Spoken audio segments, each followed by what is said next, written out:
तुम्हारे किरदार सब झूठे, सब बेबुनियाद हैं। तुम कुछ नहीं लिख सकते, कुछ नहीं लिख सकते तुम। नहीं नहीं, मैं लिखूंगा, मैं बहुत लिखूंगा। मैं बहुत कुछ जानता हूं, बल्कि मैं सब जानता हूं।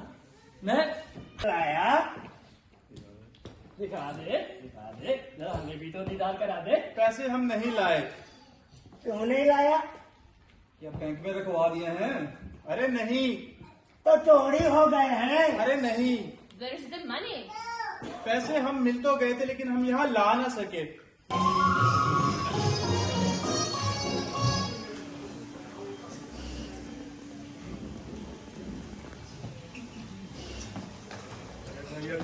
क्या हाल है? अरे चौधरी साहब, आइए आइए, हम तो बहुत अच्छे हैं, आप कैसे हैं? अरे तशरीफ रखिए ना। नहीं नहीं, मैं नहीं बैठूंगा। फिर तुम शुक्रिया अदा करना चाहती हूँ। बहुत अच्छा प्रोग्राम रहा है और बहुत खुशी हुई है, और यहाँ पे बहुत सारी ऐसी बातें हुई हैं जो हमारे काम से ताल्लुक़ रखती हैं, और इस वजह से मुझे बहुत खुशी हुई है कि अवेयरनेस आ रही है बाहर।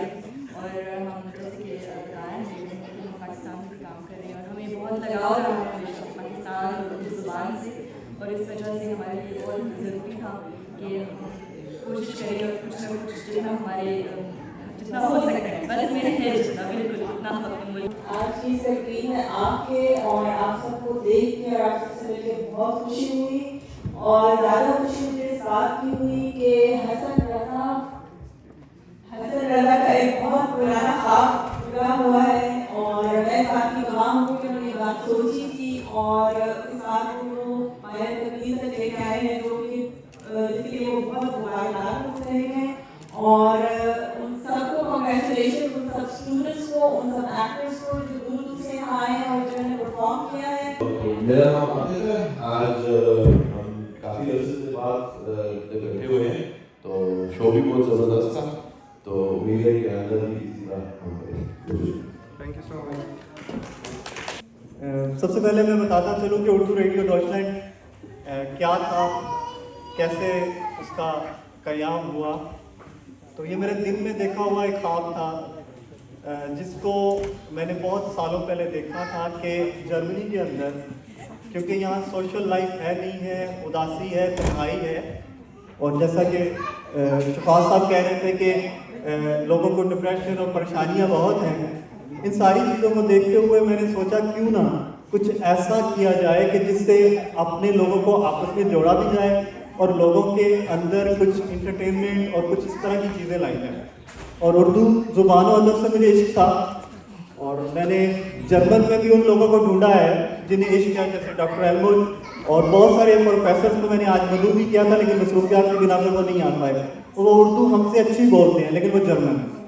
तो इसी उर्दू ज़ुबान की मोहब्बत में मैंने ये उर्दू रेडियो डॉचलैंड का आगाज़ किया था अकेले ही, और फिर आहिस्ता आहिस्ता इन सालों में पूरे जर्मनी में मुझे बहुत ही मुखलिस लोग मिले। बहुत सी डिस्कशन हुई, कैंसिल किया जाए नहीं किया जाए, but we have to meet the commitment, and I salute my students, ये हमारे पाकिस्तानी कम्युनिटी के जिन्होंने हिम्मत नहीं हारी, और हसन रज़ा और वकार शेख स्पेशली, कि हम लोगों ने फिर इस चीज़ को ऐसे किया कि हमने 2 दिन में स्क्रिप्ट को, बल्कि 1 दिन में स्क्रिप्ट को शॉर्ट किया, और आना के लिए भरपूर तालियां। मुझे आपके माँ बाप की मान ली है।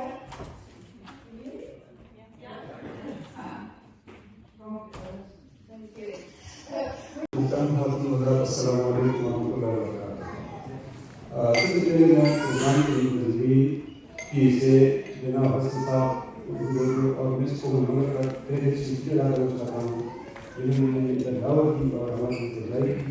I am really humbled and honoured. Thank you.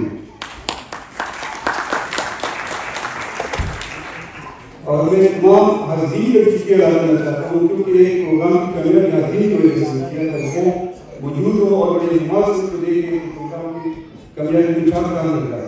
Thank you. आप लोगों ने बहुत अच्छे, और इसके अलावा स्क्रिप्ट राइटर्स यकीन करें इतना ज़बरदस्त प्रोग्राम कि बिल्कुल मेरे मतलब बात भी नहीं दिखाई करेंगे, इतना ज़बरदस्त प्रोग्राम है। अब प्रोग्राम के हवाले से चूंकि तंज मज़ाक है और तंज के हवाले से एक दो बातें मैं करूँगा। तंज मज़ाक जो है वो जिंदगी की अपना माशरे में इसकी बड़ी अहमियत है, क्योंकि तंज के जरिए माशरे की शॉर्टकमिंग्स उनकी खामियों को उजागर किया जाता है, जो उजागर करता है, जिसकी बेहतरी पर काम किया जाता है। और इस तरह मज़ाक हो सकती बड़े इंपॉर्टेंट है आज के दौर में, जबकि हर बंदे के साथ तीन परेशानियाँ हैं, काम की तकलीफ है, डिप्रेशन है, तो इससे बंदा बड़ी फ्रेश महसूस करता है। तो इसलिए तंज मज़ाक का माशरे में और लिटरेचर में बड़ा अहम रोल है। और मैं अपने कल्चर के हवाले से चूँकि प्रोग्राम कल्चर को वोट करने का भी एक जरिया है, तो इससे दो बड़ी इंपॉर्टेंट बातें मेरे जहन में। एक ये है कि जिस तरह कहते हैं वो कहते हैं understanding culture is very beneficial.